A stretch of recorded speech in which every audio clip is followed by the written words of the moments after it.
Welcome to All About Art. My name is Alexandra, and I'm an art historian, curator, and writer. Within this podcast, topics relating to art history, cultural policy, the art sector, as well as a large range of other art-related topics will be covered. Conducting critical discussions, having entertaining exchanges, or just enjoying some relaxing chats, All About Art is where you'll find it all. Join me in exploring and developing cultural discourse. Welcome to another episode of All About Art. Today I'm excited to share with you my recent adventure up to the north of England. Earlier in September, I had the incredible pleasure of joining a press trip to Bradford, which has been named the UK's City of Culture for 2025, to go see the exhibition featuring the 4 Turner Prize shortlisted nominees: Nnena Kalu, Rene Matić, Zadie Xa, and Mohammed Sami. In this episode, I'll take you through my entire experience, from the crack of dawn train journey to the emotional impact of the artworks themselves. But before diving into my personal adventure, I want to give you the full context of what makes the Turner Prize so significant, especially during this particularly meaningful year. The Turner Prize is arguably one of the most prestigious and well-known prizes in the visual art world. Established over 40 years ago in 1984, it was named after the visionary painter JMW Turner. And here's something that makes 2025 extra special. This year marks the 250th anniversary of Turner's birth, adding even more weight to this year's prize. So let me paint you a picture, pun intended, of who Turner was, because understanding his legacy, in my opinion, really illuminates why this prize carries such significance. Turner lived from 1775 to 1851, spanning the late 18th and first half of the 19th century. He was an English romantic painter who showed extraordinary talent from an incredibly young age. He entered the Royal Academy at just 14 years old. That's younger than most people start high school. And by 15, he was already exhibiting at the prestigious RA Summer Exhibition, which still exists today. Just a few years later, he was traveling across Europe with particularly transformative trips to Paris and Venice that would influence his work for decades. By the time he was 19, an age when most of us are still figuring out what we want to study at university, Turner was already recognized as a brilliant talent in the art world. What made Turner so revolutionary for his time was his expressive style. While his contemporaries were often focused on precise, detailed representations, Turner was all about drama, dramatic landscapes, the interplay of light and atmosphere, the raw power of nature. This didn't always win him friends, though. He had both devoted admirers and harsh critics, but he was essentially at the forefront of what we now recognize as the development towards Impressionist and modern art. His influence is staggering when you think about it, because artists who cite Turner as an inspiration include household names like Claude Monet, Mark Rothko, David Hockney, and Tracey Emin. That's a lineage spanning from the 19th century French Impressionism to contemporary British art. It's quite the legacy. Fast forward to today, and the Turner Prize has evolved to serve a crucial mission: promoting public engagement with new developments in contemporary British art. What I find particularly brilliant about the prize structure is how the exhibition travels to different venues across the UK each year. Sometimes it's held at Tate Britain in London, but often, like this year, it ventures much further afield. This year's choice of Bradford is a deliberate move to decentralize London's dominance as the supposed sole hub for quality art and cultural experiences. The focus on creative access is really what is at the heart of what the prize represents now. Having the exhibition at Cartwright Hall Art Gallery in West Yorkshire sends a powerful message about making art accessible to communities that might not otherwise have the opportunity to engage with this caliber of contemporary work. The selection process is fascinating too, because each year, 4 British or UK-based artists are shortlisted by an independent jury, chosen for outstanding exhibitions of their work that occurred in the past year. The winner of the Turner Prize receives £25,000, while the runners-up each receive £10,000. A significant financial support that can, I think, genuinely impact an artist's career trajectory. My first thought about this process, though, is how do they choose the jury? And how can I be part of that? Because, oh my God, to be in the room when these discussions are happening, it would be such an amazing experience, even just to be a fly on the wall. But speaking of being in the room, Earlier this year, I was reading Sarah Thornton's book called 7 Days in the Art World, which is a bit older. It's from 2008, but it's still incredibly helpful and relevant today if you see it within the context of the fact that it was written in 2008. And she has an entire chapter dedicated to art prizes with significant focus on the Turner Prize. Thornton explores what it means to be a judge, the immense pressure, the weight of responsibility, the knowledge that your decisions will shape careers and also art history. She also delves into the artist's perspective, the prestige of being shortlisted, yes, but also the intense pressure on their side that comes with it. There's glamour, sure, but there's also real grit behind the scenes. She captured the dual nature of these prizes, and that chapter was in the back of my mind when I got to see the Turner Prize exhibition for the first time. It was a really special experience for me, I'm not gonna lie to you guys. I was thinking about how the artists and judges must be feeling, as well as, of course, looking at the art itself. It's a complex ecosystem, and understanding these dynamics made experiencing the exhibition itself all the more interesting. Okay, now, let me take you with me on the actual journey, because the logistics of this trip really drove home some important points about cultural access and regional representation. So as I briefly mentioned, this was actually my first time attending a Turner Prize exhibition, which might surprise some of you, or maybe it won't, I don't know. But when I first moved to London, I simply didn't know what the Turner Prize was during those initial 2 years of cultural immersion. And then COVID hit, and the prize had to adapt significantly during the lockdown years. After that, if I'm honest, I'm not really sure why I never made it to an exhibition. Perhaps because they were often outside of London. And unless you're fortunate enough to be invited on a beautifully organized press trip like this one, it can be challenging to find the time and resources for regional travel, especially while working full-time in the arts, which I had been doing up until late last year. I got a lot of work done on that 2.5-hour train journey from London to Bradford, but it also really crystallized why these regional exhibitions are so crucial. Yes, it's quite a trek from London, but that's exactly the point. For too long, people living in Yorkshire, the Midlands, the North, have been the ones making the journey south to access major cultural experiences. I live in one of the world's greatest cultural capitals, with museums and galleries at my doorstep, basically. I mean, I live in Finsbury Park, so not really at my doorstep, but you get the gist. The least I can do is venture north occasionally to support important shows and experience art in different contexts, and not complain about it. Not that anyone is complaining about it, but my point is more that it becomes inaccessible for many who are in London. During the journey, I found myself in conversation with another cultural professional about the cost of train travel. If I hadn't been invited on this press trip, I honestly wouldn't have felt comfortable spending what would have been, I think, around like £130 for a return ticket.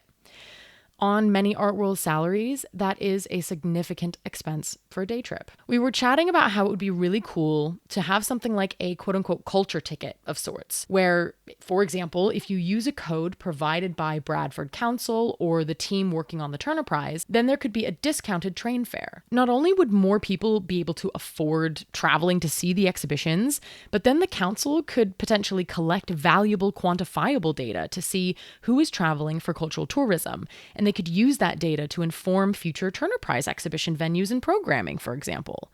Like, how many people come for the opening? How many people come for certain events? What percentage of those are traveling from around England, and what percentage of those visitors are local?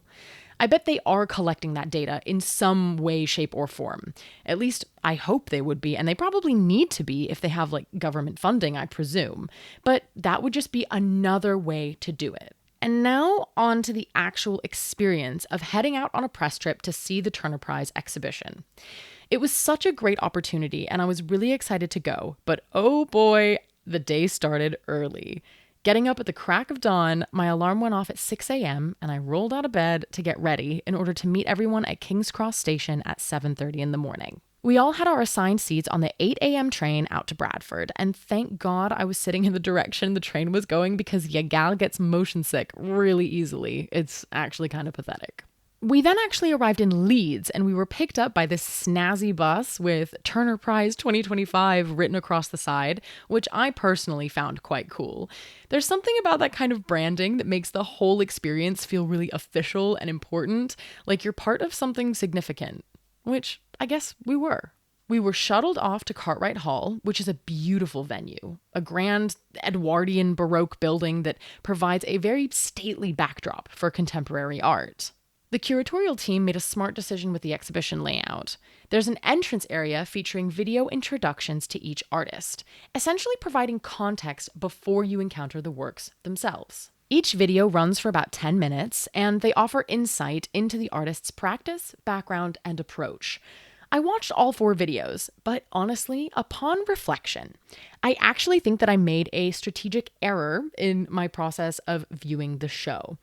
I now think that I should have seen the installations first, then watched the videos, and then revisited the installations after watching those videos. I think that second viewing, armed with deeper context, might have revealed layers that I missed initially, but if I would have gone and just seen the exhibition first before watching the videos, it would have still allowed me to have the experience of the art first before having any sort of preconceptions that I ended up having after learning about each of the artists and their practice. The videos themselves are quite intimate and biographical. Zadie Xa takes you into her studio and explores how her artistic identity connects to her upbringing and cultural background. It's genuinely moving. There were moments that actually brought tears to my eyes as she discussed the relationship between heritage and creative expression. In Rene Matić's video, it takes a different approach, bringing us into their family home and revealing how personal history and domestic spaces inform their practice. There's something profoundly vulnerable about inviting viewers into these intimate spaces. Mohammed Sami's introduction follows him through daily routines and rituals, showing how ordinary moments trigger his artistic responses. You can see the emotional weight he carries in relation to his work. It's all deeply intrinsically connected to lived experience. Nnena Kalu's work was particularly significant for me. Rather than a traditional interview format, we hear from curators and cultural workers who champion her work. Nnena is an autistic learning disabled artist with limited verbal communication, and her inclusion as a shortlisted artist represents a genuinely important moment for learning disabled communities across the UK. The video captures the joy, music, and movement that characterizes her practice. What I found really valuable was how each video creates an emotional and intrinsic link between viewer and artist before you encounter the works. It's not art in itself, but it's deeply informative about the art and the human behind it. The exhibition design also includes statements from the jury explaining what impressed them about each artist's work. For Rene Matić, for example, the statement reads, quote, "The jury was impressed by the artist's ability to express concerns around belonging and identity, conveying broader experiences of a young generation and their community through an intimate and compelling body of work. These contextual elements really help visitors understand the selection criteria and what makes each practice significant within the context of the Turner Prize." One detail I wanted to speak about that I absolutely loved was a wall displaying the complete history of Turner Prize nominees and winners from 1984, so the first Turner Prize, to present day. Seeing those names, many of whom are now renowned and well-respected names in the art world, really drove home the prize's role in identifying and elevating important voices in contemporary art. Let me walk you through the actual installations, because each artist created something distinctive for their allocated space. Nnena Kalu and Mohammed Sami's works were housed on the upper floor, while Rene Matić's and Zadie Xa's occupied the ground floor spaces. I don't want to go into too much detail via an audio medium of a podcast by just describing the kinds of things you see by these artists, but I do want to give you a sense of what encountering these works felt like. Zadie Xa's space was absolutely immersive, filled from floor to ceiling with her work. Before entering, you had to either slip on little protective shoe covers or you had to remove your shoes entirely to walk on the reflective floor. I chose the shoe covers, but there's something quite ritual-like, I think, about that decision point. It immediately signals that you're entering a sacred or special space. Or maybe it just means that they don't want you to get the floor dirty. The room was filled with color, with walls painted in vibrant oranges, reds, teals, blues, and purples, paintings and sculptures, sound pieces hung from the ceiling. It all created this layered sensory experience. Xa is interested in creating alternative worlds, and you really felt transported somewhere else entirely. The space that Rene Matić occupied felt entirely different, more politically charged and emotionally raw. Their exhibition, called As Opposed to the Truth, was created against a backdrop of rising right-wing populism and violence. But rather than despair, Matić focuses on how people can still care for each other despite these challenging times. The centerpiece was a white flag hanging in the room, containing the words, "No place," and on the back, "for violence," a reference to the chorus of American political leaders who, after the attempted assassination of Donald Trump in July 2024, proclaimed there's no place for violence in democracy. But Matić isn't just accepting these words at face value.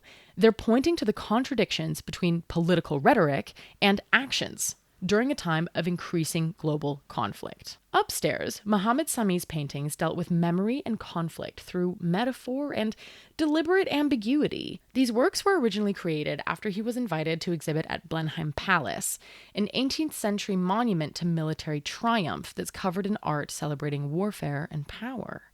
His paintings work with fragmented, distorted memories, scenes that feel familiar but unplaceable, kind of like half-remembered dreams or maybe even trauma responses. What I find powerful about Sami's approach is his refusal to offer simple narratives or fixed meanings. Instead, he's suggesting that historical events and memories are subjective, emotional, and sometimes unstable. Each painting becomes a space where history, personal memory, and individual interpretation create tension. Finally, Nnena Kalu's work showed large hanging sculptures and drawings that were abstract vortexes of swirling, overlapping lines. The sculptures were formed of loops and tubes, and then a lot of wrapping, folding, and knotting streams of repurposed materials around them, like fabric, rope, tape, cling film, paper, even old VHS tape. They looked like nests or cocoons suspended in space, bursting with all of this color and texture. Kalu finishes these works on site, responding directly to the character and energy of wherever she's working. So what you see at Cartwright Hall is specifically a response to that particular space. Standing in each of these spaces, what became clear is that all four artists are working from deeply personal places to address much larger questions. None of them are telling you what to think. Instead, they're creating experiences that let you feel your way toward your own understanding. While moving through the exhibition, I eavesdropped on one of the curators being interviewed by another journalist and heard that apparently Turner Prize exhibitions consistently attract more visitors when they're held outside of London compared to their Tate Britain showings. I mean, tying into what I talked about at the beginning of this episode, this could be attributed to several factors. The Cartwright Hall exhibition is free to attend, while I believe that Tate Britain charges admission. But I suspect that there's something deeper at play. You know, London is really culturally saturated. We're spoiled for choice with world-class exhibitions constantly available. When the Turner Prize travels to Bradford, Manchester, or other regional cities, it becomes a special event, something communities ensure that they don't miss. This visitor pattern reinforces the importance of the prize's touring model and suggests that decentralized cultural programming isn't just ideologically sound, it is practically effective. I want to talk about the press trip a little bit more because there was a bit of an extended journey. After viewing the Turner Prize exhibition, everyone on the press trip had a choice to either catch the earlier train back to London, arriving at around 6 p.m., or extend the press trip to visit Saltsmill for Anne Hamilton's exhibition, We Will Sing. I'm so grateful that I chose the latter because it turned out to be one of those unexpected discoveries that reminds you why cultural exploration matters. Anne Hamilton's exhibition at Saltsmill was extraordinary in ways I don't think you could replicate in London maybe, unless maybe it would be in one of our larger museum spaces. Hamilton didn't just install work in the historic mill. She responded directly to the site itself, incorporating materials found on site into her practice. There's something powerful about art that emerges from and speaks to its specific environment. There were installations of wool hangings with photographs of miniature figurines enlarged and blown up until they became almost abstract. And these photographs were printed on the wool hangings in a way. I don't think I'm getting that technically very correct to describe the actual medium of the pieces, but to give you an idea of what they were. And these were dispersed in an almost maze-like structure throughout the huge attic space in the historic salts mill. There were sound installations too, which gave me goosebumps, as well as a performance facet to the exhibition where a volunteer comes in as a reader and reads from various books, newspapers, and articles. It was one of those shows that I don't think I'll ever really forget. The exhibition in the salts mill runs until November 2nd, so if you're planning to visit the Turner Prize, I absolutely implore you to make time for Anne Hamilton's show as well. It's the kind of site-specific work that can only exist in that particular context, making it genuinely such a special experience. As I wrap up this episode, I want to provide the practical information you may need if you want to go. The Turner Prize winner will be announced on December 9th. Always an exciting moment in the art calendar.